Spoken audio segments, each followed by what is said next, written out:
to an online video in our series entitled From Memorization to Meaningful Understanding, Engaging and Informing Disciples via Systematic Catechesis.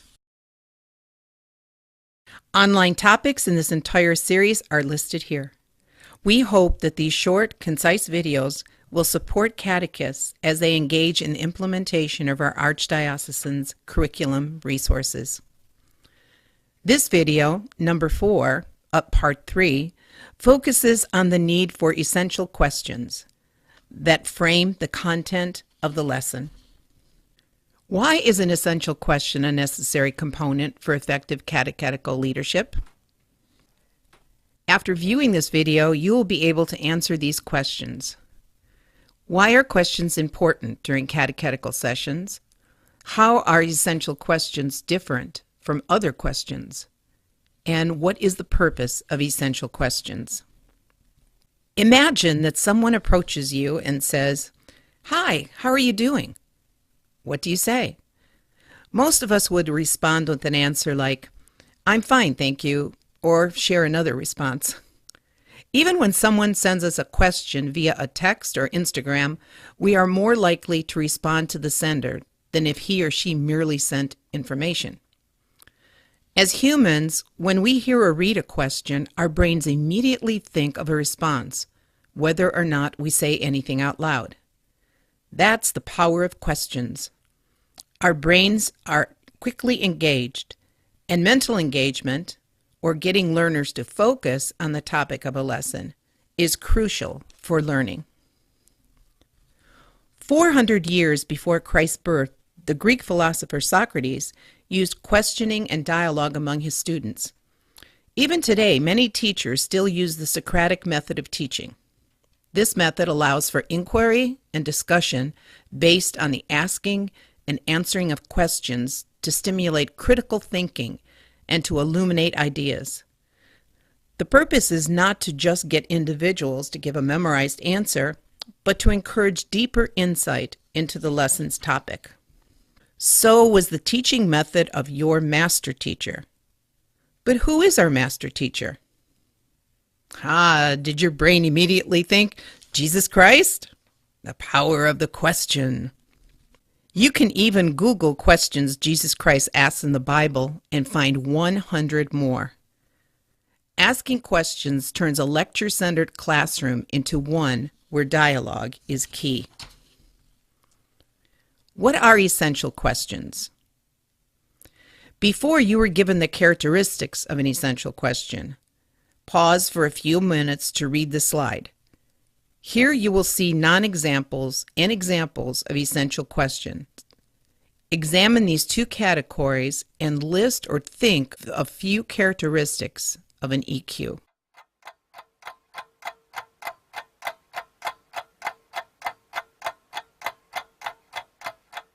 Were you able to think of a few obvious characteristics?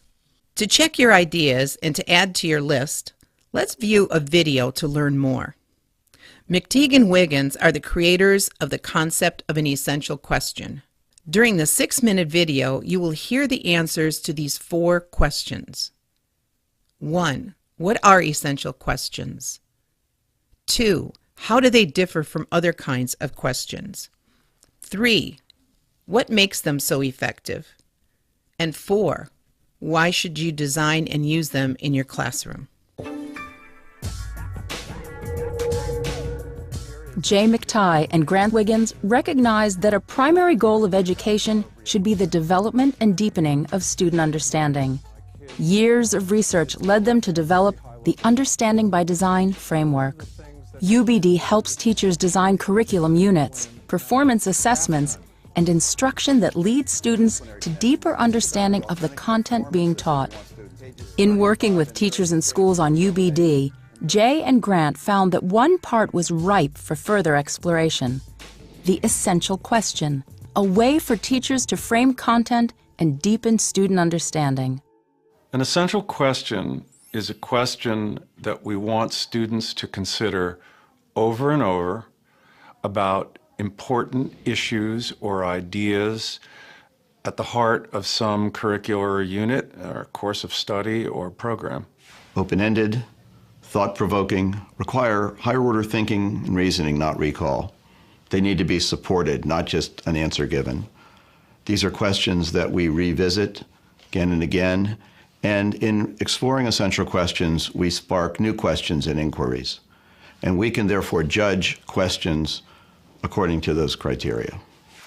What makes a question essential is if it's truly at the essence. How does sound affect life? It's at the core of some issue or argument or problem or approach or strategy. About, is America a land of opportunity? That by asking the question, if the question is truly essential, it's one that helps us make sense out of confusing things. Who sees and who is blind and why?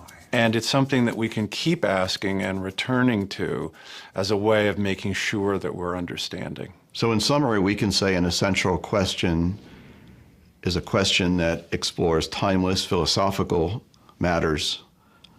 We can think of an essential question as more focused around disciplines. It's essential to understanding the disciplines. And we can think of essential questions as helping students better understand themselves as learners and reflect on their learning and their experiences. And how did this artist use line to communicate sadness? So let's talk a little bit about what you guys gleaned from these sources. What was the ultimate goal? You were supposed to do what to your fraction? Conventional teaching and learning is too focused on kids learning stuff. And the questions, therefore, that a teacher tends to ask are very low-level factual questions. There's typically too much content to teach and not enough time to teach it all well. The essential question, in fact, can focus teaching. It can serve as a prioritizing filter. So rather than feeling that we have to cover all this content material, often in a superficial way, the essential questions causes educators and teachers to say, what is really essential here? What is most important? What do I want kids to really understand? And how can I frame my teaching around the most important things? So focusing on a few essential questions helps us focus and prioritize our teaching. We want the students to consider more challenging, interesting questions, and we want them to engage in higher order thinking, and we want them to engage in sustained inquiry. Well, that's the point of an essential question. The question signals that we want inquiry, that we want in-depth, not superficial answers, that there isn't one way to look at it, that it's worth asking and re-asking, because that's how in-depth learning and genuine understanding occurs. Return to your list of characteristics for an essential question and add other ideas you learned from the video.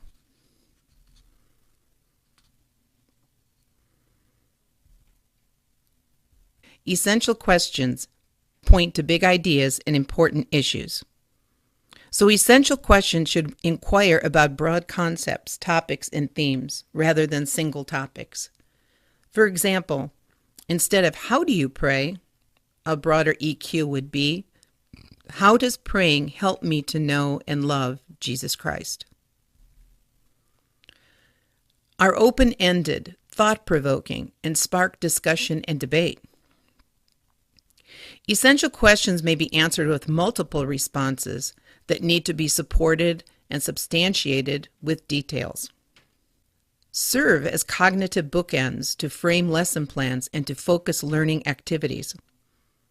Essential questions are posed at the beginning of a catechetical session and again at the end to see if learners can provide acceptable answers after participating in carefully selected activities that extend their current knowledge about the lesson's topic. And number 4, fruitfully recur throughout the unit or year. Essential questions can be posed to learners of all ages. As learners continue on their lifelong faith journey, answers will become more elaborate to reflect deeper understanding. So why essential questions?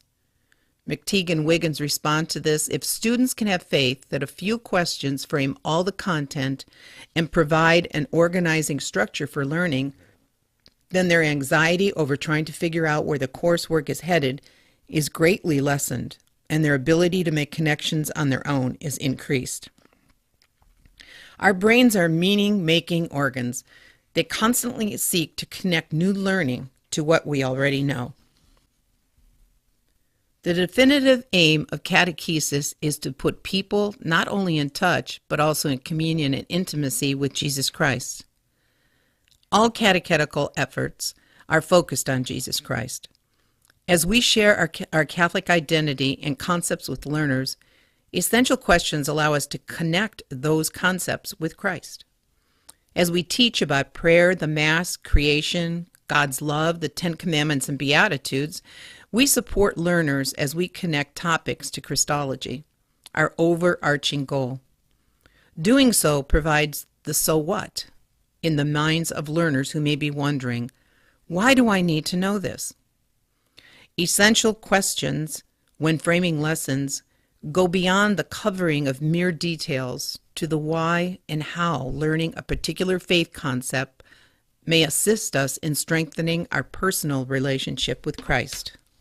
The use of essential questions is strongly supported as best practice for 21st century learning. It is generative thinking that Marzano, Pickering, and Pollock found an effective instruction on their research, especially before a learning experience, to establish a mental set with which students process the learning experience. To evaluate what you now know about essential questions, pause a minute and answer the EQ for this video lesson. Why is an essential question a necessary component for effective catechetical lessons?